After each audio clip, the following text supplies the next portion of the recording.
We're here on TV Nova with another program, this time a very special one, because we're going to do a series of programs focused on Empretec. Exactly. But why are we focusing on Empretec? Because you know there are 10 characteristics that truly make a person a good entrepreneur, right? And we want to delve a little deeper so you can better understand these 10 characteristics. And who knows, maybe you'll join Empretec too, to develop them, right? So stay tuned because our Sabrai Products and Solutions program is already on the air.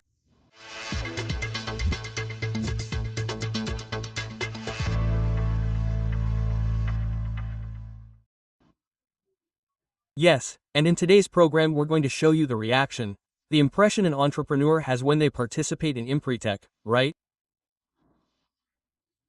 Because they really have various impressions, they end up transforming not only their external life, but especially their inner life. They end up transforming their mindset to a more prosperous mindset, a mindset more focused on achievement. That's what Sabrai does, right? He takes 10 characteristics of Empretec and really makes that person understand the essence of each of those 10 characteristics. And that's why we brought here to our TV Nova studio the facilitator of Empretec Santa Catarina, Adriana Locke, who is also an enthusiast, right? How are you? Thank you for coming to our program. Everything's great, Alexander, and I'm the one who thanks you. A hello to whoever is watching. And in fact, I've been an enthusiast of this program for over 20 years. Over 20 years, right? When you joined? It was around 2003, right? So, you already had a history with entrepreneurship and that really fascinated you, huh? Good question, Alexander. I had already done several training courses. I was already a third-party instructor for Sabrai. I taught at a university. I lived in Blumenau at that time. So, when I did my Empretec in 2002, I had never experienced anything so transformative. Because it gave me such a jolt that I'm one of those people who say, I had a company before Empretec, I was one person before, and today I am another person after. And in the end, I remember that on the last day we set goals and plans, and I wrote, I want to be a facilitator of this program to also transform the lives of other people. Isn't that great? That's it. And then a year later, in 2003, I joined the program as a trainee. It's a long journey until you become a certified facilitator. I imagine because you basically have to understand everything, right? All the characteristics and so on. And there are 10 of these characteristics, right? Explain to us a little bit about how you arrived at these 10 characteristics. Another good question. Empretec originates from the United Nations, right? And the UN has been working for many years to develop developing countries, like our Brazil. And so, during her research, she realized there was an American psychologist named David McLean, who has passed away. Right? He had a study, and his study was very interesting because he mapped out successful entrepreneurs and people in several countries. So, if he came to Santa Catarina, he would take the owners of Veg, Morongo here in Garopaba, and so on. And he studied the behavior of these people. Alexander, that's cool. And then he realized that the way they behaved in similar or different realities was the same. And then he mapped out that in some situations where everyone complained, there were some people who looked and said, if there's a problem here, there might be an unmet need that could become an opportunity. So let me start a business to meet that need, solve a problem, and make money. Quote, look. You all know this, and then he noticed this different way of behaving. Not knowing this, he said, okay, how do you go about building a program to enhance these characteristics you've discovered in people who want to lead businesses or work within other businesses, the entrepreneurs? Quote, yes. Then McLaren called us, another company called Marina Fun, and together they put together a training program and conducted several tests to re-evaluate behavior and see if that program would actually enhance those characteristics. And to summarize the whole story, Empretec was finally created, which is a program that enhances the 10 entrepreneurial behavioral characteristics from McLaren's research. How cool is that? Look at the turn they took. But it's all very well founded, right? Precisely on that experience, right? Very well founded on research. He was a psychologist and researcher. He has several very difficult bibliographies to read, which we have to study, and a lot about behavior itself. Of course, there are tools, there are techniques, but the basis of Empretec, and here's the key to its success, is that it's a behavioral program. What does that mean? First, Alexander, we're going to work on your behaviors, on Alexander as a person. Always focusing on business. But what did the program understand? That when I resolve something, some blockage you mentioned in mindset, when I unlock something in you, and sometimes it's one or two characteristics that are preventing you from earning more money, from prospering, from generating more jobs and income. Unlock that, and you soar. So that's what this program does. How cool is that? And from now on, here in our products and solutions, we're going to break down these characteristics for those at home, for entrepreneurs to get excited and participate in the program too, right? Because it's truly transformative, as you said. And these first two characteristics, you're going to tell us what they are. Opportunity seeking and initiative. Right? And information seeking. Look, that's the basics too, right? Opportunity seeking, initiative, and information seeking. Let's start first with opportunity seeking. How do we understand, like, wow, there's an opportunity I haven't discovered yet? How do I discover that? Okay, great question again. So, look how curious, the behavior, the characteristic, already starts with seeking. Yes, it's not about waiting for an opportunity to fall into my lap, it's not about seeking it out. And then each CCE, which we call a characteristic of entrepreneurial behavior, breaks down into 3 behaviors. The first will answer your question. Does the entrepreneur do things before being asked or before being forced by a circumstance? What does that mean in practice? It's having a market vision. yes.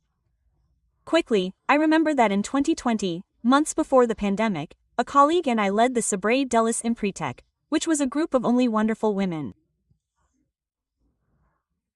And Juliana came to us and said, I have information that, LGPD is going to be law.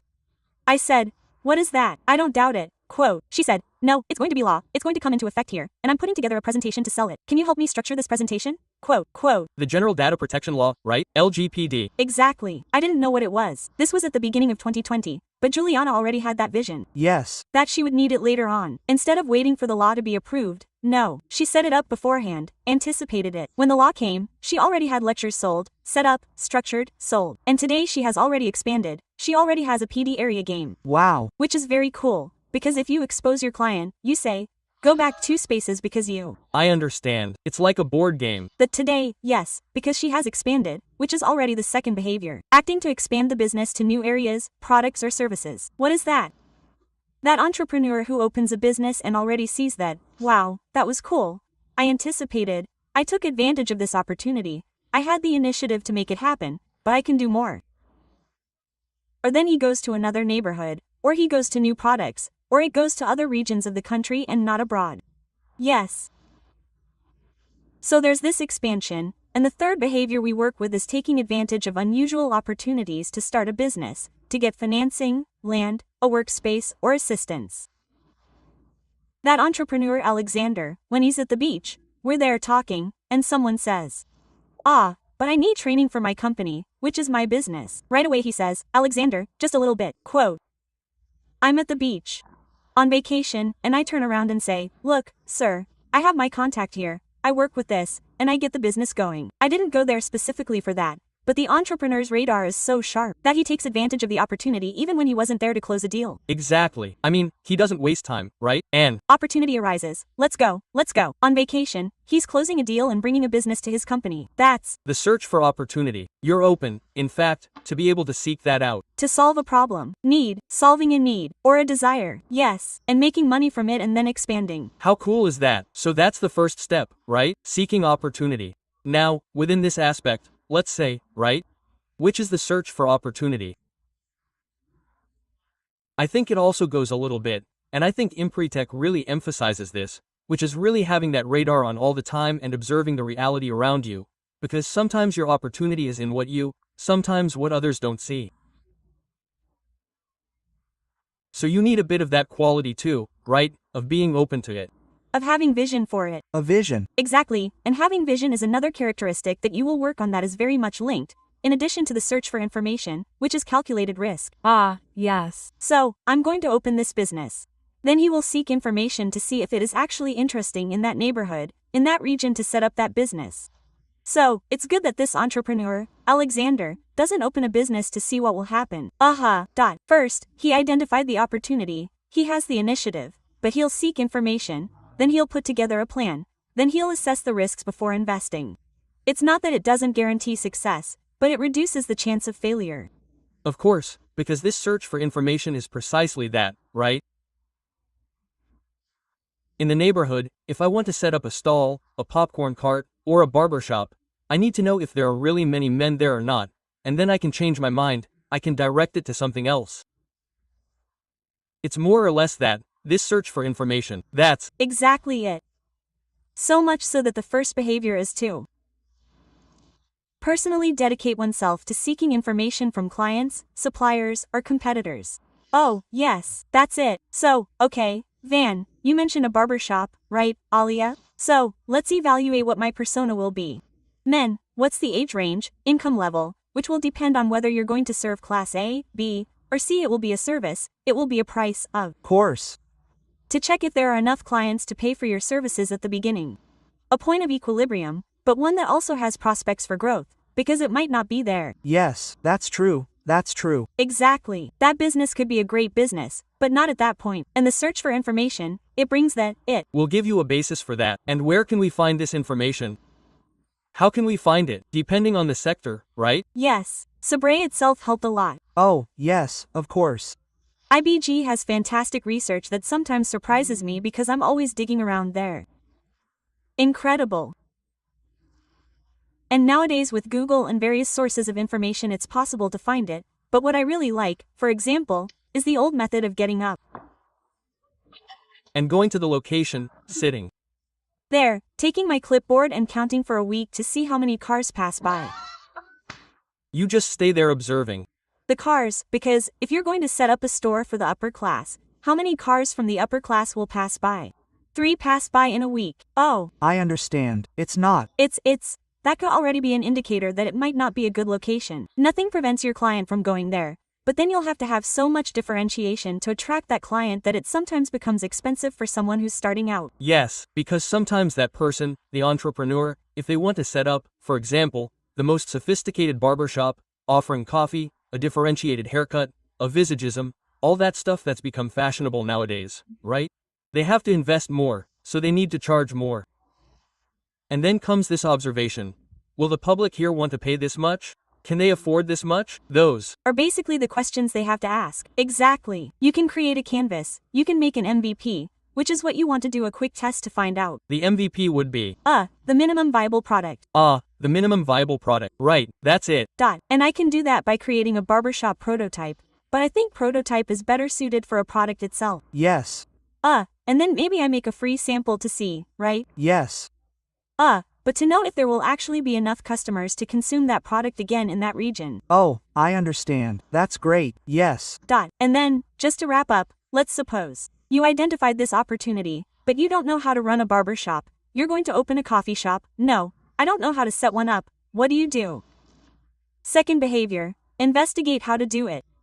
And the suggestion here, I remember once I served a client many years ago in Parana who wanted to open a coffee shop, and I suggested that he do an internship at a coffee shop in Sao Paulo, that he didn't want to expose himself to investigating how to do it, how to brew the coffee, because even though he's not the one who's going to do it, who's going to get his hands dirty, it's much easier for me to lead when I know these techniques, the whole process, right? And if my employee is absent, I'm the one who's going to roll up my sleeves and go buy it, so as not to be held hostage by his team. And then, look how interesting this search for the how is in the middle of the process. He calls me and says, Adriana, let's interrupt this project because the smell of coffee is making me sick. Quote. Look. So, I behave like that, Alexander, because of that. He shows things that in practice you would have invested $200,000, $1,000, which was the investment he would make to discover that the smell of coffee is harmful. which for many is a delicious aroma, as is my case. It was just coffee. Me too. Yes, and for him it was harmful. So this behavior, he didn't know that, right? He didn't. No. Wow, yes. And he had to go there and do a practical experiment to see if it worked or not. That's it. And so I recommend, if you are going to set up a business that you don't yet know technically, you will investigate how to produce that service. And how to provide the service, in fact, and produce what you are going to deliver. And the third behavior to close, which is consulting specialists to get technical assistance for the commercial side. Who is the specialist for the entrepreneur? And here, this is cool because in addition to consultants, computers, lawyers, for the entrepreneur, Alexander, the specialist is the one who knows more than him in that area. Quote, function. Sure. So I need some technical camera information. I'll ask our colleague, our cameraman. That's it. Claudio, I don't know, Junior. I took Guilherme. Claudio, I need to buy cleaning products for my company. Who am I going to consult as an expert? The cleaning lady, CL, who understands more about cleaning than I do. Without a doubt. So that's also very important because then I need to know the legislation. I'll seek information from someone who understands legislation, a lawyer, an accountant. I need to know how to technically produce that. I'll go to someone who knows how to technically produce that. I understand. That's great.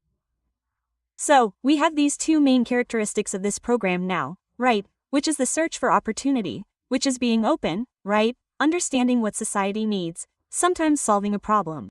Exactly. What is the market asking for? Because once even the president of CAT said, right, that our function, for example, as technology companies, is to solve the problems of society, and for companies in general, the people also solve societal problems, don't they? Because if a company, and you put it very intelligently, doesn't solve a need or a desire, it's doomed to failure. Because if the customer doesn't want or need it, they won't buy it. They won't buy it. If they don't buy, they don't sell, they'll only incur costs and end up going bankrupt. Exactly. Especially since many companies end up failing in the first or second year, right? The rate has been falling, which is good news. It went from 80 to 50. But it's still 50, meaning that for every 2 companies, 1 closes by the second year. It's still expensive to go bankrupt. I imagine. It hurts the pocket, right? My God. So, that's why it's better to be really sure about what you want to do. Look for opportunities and seek information about the location, about your business, everything you need. That's right. Now, many professionals, in fact, many entrepreneurs have already passed through your hands as an entrepreneur, because you've ended up training a lot of people, right? Yes. Look, it was almost, qualified people. I work at Empretec and other programs, but Empretec was my flagship for many years. Yeah, given the passion and, among other things, 30,000 professionals throughout Brazil. R0,000. I love that number. That's really cool, huh? Congratulations on that. And we see that your eyes light up when you talk about Empretec. I continue, after 20 odd years, you're still passionate. That's true, isn't it? Yeah, I don't know if you at home can see it, but her eyes light up because she's wearing glasses, right? But her eyes light up. When she talks about it, it's true. Now let's do the following. In the next segment, we're going to bring in an entrepreneur who actually went through Empretec, right? You saw how he came out and all that, because the person really comes out transformed, right? The vast majority do. The vast majority. He was one of those who came out. Transformed. Why don't all of them come out? 92% of people they change, which is a very high rate. Why don't all of them change? Because, as an adult, Empretec is made by adults for adults based on andragogy. They learn what they want. And that's not good. Because we know we have to learn many things, including several languages, right? And why do so few of us actually speak several languages fluently? Because deep down we didn't want to learn, we didn't have enough reason to, and so on. And in entrepreneurship, it's the same thing. It's challenging. These achievements aren't free. There are a series of challenges that participants go through, and some don't want to. And the program is so entrepreneur to entrepreneur, adult to adult, that this is respected. Alexandra, you don't want to? You don't have to. We'll respect that. Yes. And we continue with those who want to. Of course. And then we invest in those who want to. Without a doubt, right? And Gabriel, who will be with us, he was one of those who wanted to. It's Gabriel, right? In fact, it's that thing we learned from school days, right? In school. Because learning, okay, you're going to have a good future. If you don't want to learn, that's your problem, isn't it? So, in a little while, after the break, we're going to bring Gabriel, the entrepreneur who did the Empretec course, and he's going to share his experience with us. What did he feel? Just in a little while, after the break.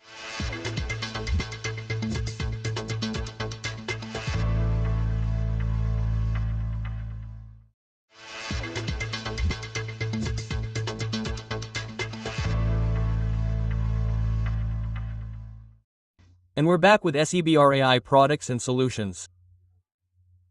Today we're talking specifically about Empretec and even more about 2 of the 10 characteristics that every good entrepreneur, needs to have, and that Empretec ends up developing in entrepreneurs. We're here with Adriana Locke. Thank you very much, Adriana. Once again, she's been SEBRAI facilitator for over 20 years. Let's leave the over 20 inches for later. And we've already talked about why your eyes light up when we talk about Empretec, because you did the Empretec course yourself, and you're now also an Empretec facilitator, and you also invited an entrepreneur who went through Empretec. Right? Exactly. That's Gabriel Silveira. Gabriel Silveira. Let's talk to Gabriel. Oh, Gabriel's already here. How are you, Gabriel? How are you doing? Hi everyone, how's it going? Everything's fine. By the way, where are you calling from? Everything's good. Today I'm in Florianopolis. I'm here in Floripa, but my work base is in Tijuca, Santa Catarina, here, right? In Bombinhas, right? Tijuca is great. Now tell me something, since we're talking today about the first 2 characteristics, right? We're talking about seeking opportunities and seeking information. How did you seek opportunities? What's your business today? So that the people at home understand. And how did you seek this opportunity, or did it somehow arise in your life? Cool, great. Well, I'll give a brief summary here, right? I'm part of the Maestro group here, right? Our group is composed of several brands, well, from the food sector. And we started way back with an ice cream buffet. And we went on this quest for information, to develop, to understand what the market needs. We started plugging in other segments of our business, right? So we went from the ice cream buffet to the gelateria, which at the time was riding the wave of Italian gelato, right? Then we understood the need to add a cafe to this segment, right? And recently, with this market movement, understanding the growth of a specific market, which is the pet segment, we decided to make a change in some of our stores and bring a more thematic version to our business, right? So, we created themed coffee shops here in Florianopolis. We have one. And recently, just 3 months ago, we created the first CED store in the state and one of the first in Brazil inside a shopping mall, the shopping center, right? So we brought this themed model with cats, right? Wanting to take advantage of this moment, the growth of the pet industry is great, right? And we brought in a very innovative store, a bold project with a social focus, right? So today we have a store inside Porto Belo Premium, right? This was our last unit. And inside this store we have a group of around 10 to 12 kittens with partner NGOs in the region. And inside this store, we encourage responsible adoption, and along with that we sell all kinds of products for both cats and cat lovers, right? One of them is stationery products. Gift items, it's all themed, right? So I say that my whole journey has been about seeking these opportunities, right? If I were to go back and look at a timeline, all of them have brought growth, expansion to the company, but seeking the opportunities that we identify at the moment, right? Now, Gabriel, I'm curious to know how you started, because I know your first business was Mexican popsicles, right? And that was way back, I think. That was your first business. How did you start it? How did this opportunity arise? Why Mexican paletas? Well, I started with Mexican paletas in 2016, right? It was a year that saw a boom in the country, with lines at shopping malls to buy this product, right? And by coincidence, I knew someone who started producing paletas in the city of Florianopolis, here in São José, and he started producing this product. And I thought, man, I have to bring this to my region. I was living in Bombinhas at the time. And that's how my entrepreneurial journey in the city, in the Bombinhas region, began, right? So you saw this opportunity? Because, look, everyone is selling Mexican paletas, oops, I'll sell them too. That was the search for opportunity. That's exactly it. In Bombinhas, there weren't any customers, I couldn't find this product there. So, together with this acquaintance who started producing, I got 10 freezers, and I started. I started by selling in restaurants and I managed to get a stall on the beach, right? So that's where my journey began in that region, right? That's great. You see? It's the search for opportunity that you mentioned. That's right. He searched Because he realized what was happening, right? It wasn't there yet. I can be the first. I do it before being asked, before being forced by a circumstance. Exactly. Now, you come from a family of entrepreneurs, right, Gabriel? That's right. Mine started with my grandfather, right? My grandfather was a retired metalworker from Rio Grande do Sul. Today, right, he's no longer with us, but he always encouraged me a lot, right? And my father, my uncles, they all ventured into their own businesses, right? Each in different fields, right? Oh, cool. So, it means that a person can train, but there's also that entrepreneurial vein, right? That sometimes is born with the person. which makes things much easier, right? It doesn't mean that if you're the son or grandson of an entrepreneur, you'll be a good entrepreneur. I understand. But it makes the path easier because someone has already walked it. Yes. That's true, but then there's that thing we were talking about too, right? The guy is paying attention. The person is aware of what's missing. And that's what popsicles were like. Now, after the popsicles, Gabriel, what did you invent after that? What other opportunity arose for you? It happened that I was already selling popsicles in Bombinhas, right? And in those 10 freezers I had in the city, one of them was in a local ice cream chain, a very traditional, family-run one, right? The name of the chain was Piccolitos.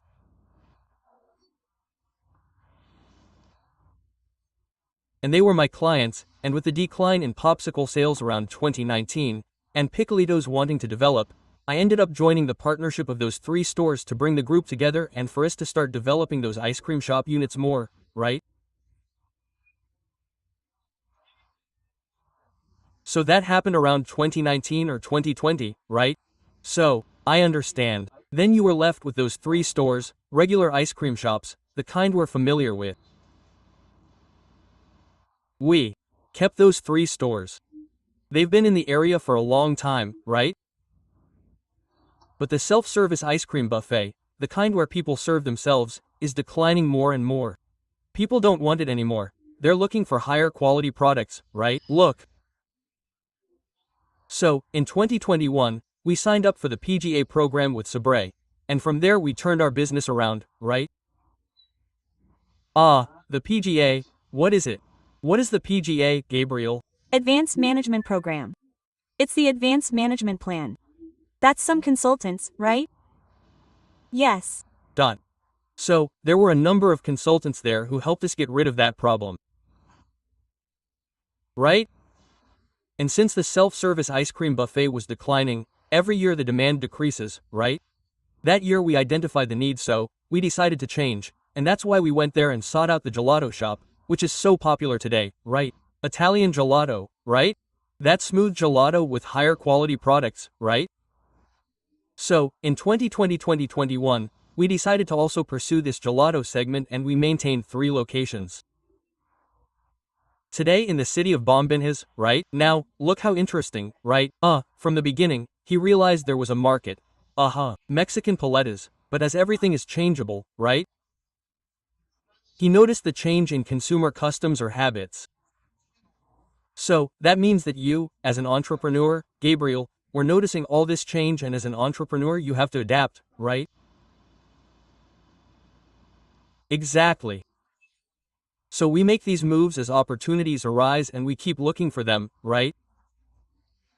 A next example of a step we took. In 2020 we opened the gelato shops. We started with Italian gelato, but our stores they only had gelato, and we suffered a lot during the winter because our Brazilian culture isn't about consuming ice cream or gelato in the winter, right? So, understanding this, together with Sabre, Brazilian Micro and Small Business Support Service, and with the work of the consultants as well, we decided to add coffee shops. So, we transformed ourselves into a gelateria and a coffee shop. And the coffee shop concept is already much more validated in our community, right? So, today coffee consumption is both summer and winter, right? So, we also made another move in our business. Now, adding the coffee shop concept as well, right? That's great, look at that. So he succeeded, he went from popsicles, he changed, and until he adapted to coffee shops. That's the role of the entrepreneur. He has to act this way. He expands because, look how interesting. How many businesses do you have today, Gabriel? Today we have 14 businesses. Wow, 14. 14 businesses. And on a Monday afternoon, he took the time to give the interview because other people will also be involved.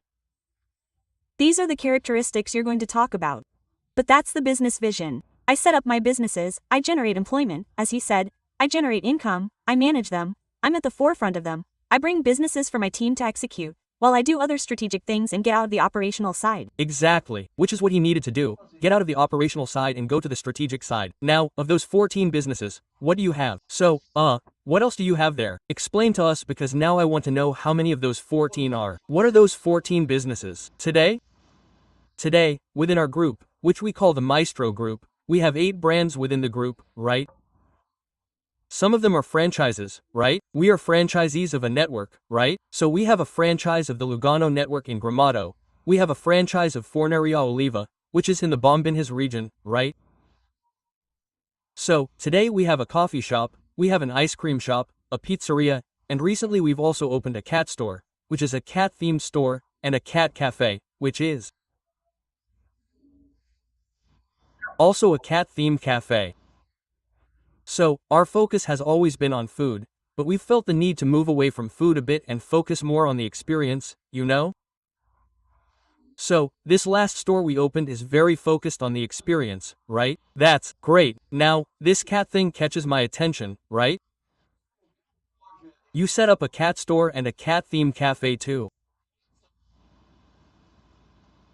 That's it, right? Following that line, right? We moved away from food and we plugged the cafe into our business. And now, thinking more about experience, right? Recently, we entered into an operation with other partners that is a cat cafe, located here in the Santa Monica neighborhood in Florianopolis. So it's a cafe where people can go, interact with cats, adopt cats, and eat themed items, right? So it's going to be one in the shape of a paw print, it's going to be a toast in the shape of a cat. So the whole store is themed and designed for people to have an experience in this cat world. Wow, that's cool. Now you've gained a customer, I'll have to go there now, right? I'll have to have that experience. Obviously, right? Now, Gabriel, the search for information means that every time you find a new opportunity, you also seek information about the area you want to work in and you realize that it's the right path. Absolutely. That's a very important step, right? Because you're putting your time, your energy, your money, right? Right? You're putting people there along with the team. So this search for information is quite important. The pet market, we sought this out, right? With groups in the nuclei of the CDL and others, right? It's a market that has grown a lot, right? So it's something we've been very interested in investing in, and besides the love for cats too, right? So we always seek this information a lot so as not to making the wrong decision, right? Of course, definitely. Give me the address of the cat cafe. That's it. That's Gadif Cat Cafe. This one is in Santa Monica, right? And the new store. There's one. Sorry. We created a new store, right? We had a store at Portobello Outlet Premium, which is on the BR Highway going towards Balneario Camboriú in the Portobello region. We had a very large store that was a Lugano franchise there, right? And understanding the need to reduce costs, to make this store perform better, we divided it in half and created our latest store, which opened in September. It's a cat store. It has the same line as the one here in Santa Monica, but there it's not like we sell coffee here, but there it's an experience in the world of cats. So you'll find everything for cats and their owners there. So this store was opened recently, right? But it's similar to the coffee shop in Santa Monica, in the Santa Monica neighborhood. Yes. It's similar, but it's combined with a Lugano store. So, since we can't turn a Lugano franchise into a model of a coffee shop, we divided the stores with a glass partition, putting a trigger between them. So, the person is renting, consuming their coffee, buying chocolate, right? And they're able to interact, seeing the cats inside next to the Lugano store, right? So we made a connection between the stores and created something similar to what we have here in Santa Monica, right? How cool, how great, right? And that concludes this idea, right? That when seeking opportunities, you need to seek information to be able to be sure that it will work, right, Adriana? Very good. That's great. Look, Gabriel, I want to thank you very much for coming here. For coming online, right? Because you had to stop your production and congratulate me on all that pursuit of opportunity that you seized with all your might, right? Thank you so much. Great, I'm the one who should thank you for the opportunity, right? And I say that everything we're building is built with people, right? So our work as managers is to develop these people, these leaders, right? We have to move further and further away from the operational side precisely to be able to develop these characteristics that we need in people. Our team is a large team with about 30 people, right? And it wouldn't be possible to build all this without having such good people walking the same path with us, right? That's true. Do you recommend Empretec to people who want to start a business? Well, when we leave Empretec, we become the annoying Empretec people, right? We recommend it to everyone, right? I say that Empretec was very good, really very good for me. I managed to disconnect and immerse myself in Empretec, you know? Adriana was there, she was a facilitator, she accompanied this process, right? And for me it was very good, I recommend it, and if it were possible I would do it again. Look, there's the best proof, right? That Empretec is truly transformative. Thank you, Gabriel. More and more success in your group, Maestro, huh? Thank you, everyone. I'm the one who thanks you for the opportunity. Thanks. Thank you, dear. Yes, very cool, right? I'm going to want to participate in that cat shop thing. It's an experience, right? It's what everyone asks for today. Now, it's interesting how he saw that habits have really changed. People have changed. They don't want popsicles anymore. They want this ice cream. They want that ice cream. Now they want Italian ice cream. And he went all the way to the experience level. You can't stop, you. Never can. Yes, but it's the person who's passionate about what they're really able to see all of that. And with an entrepreneur's radar, always focused on the customer, on the market, to be able to take advantage of these opportunities. That's great. And look, for you at home, in the next Sabrai Products and Solutions program, we're going to bring you 2 more characteristics, okay? So, if you enjoyed this chat today about seeking opportunities and seeking information, seeking opportunities and seeking information, what are the other 2 that we're going to talk about in the next program? setting goals and systematic planning and monitoring. Oh, wonderful. So you already know, you can't miss the next Products and Solutions program. Adriana, thank you very much for your participation, and until the next program, right? Thank you. And you already know that when you continue to follow the new Sabrai TV channel, you'll always stay up to date on everything that happens in the world of entrepreneurship here in Santa Catarina. And until the next program.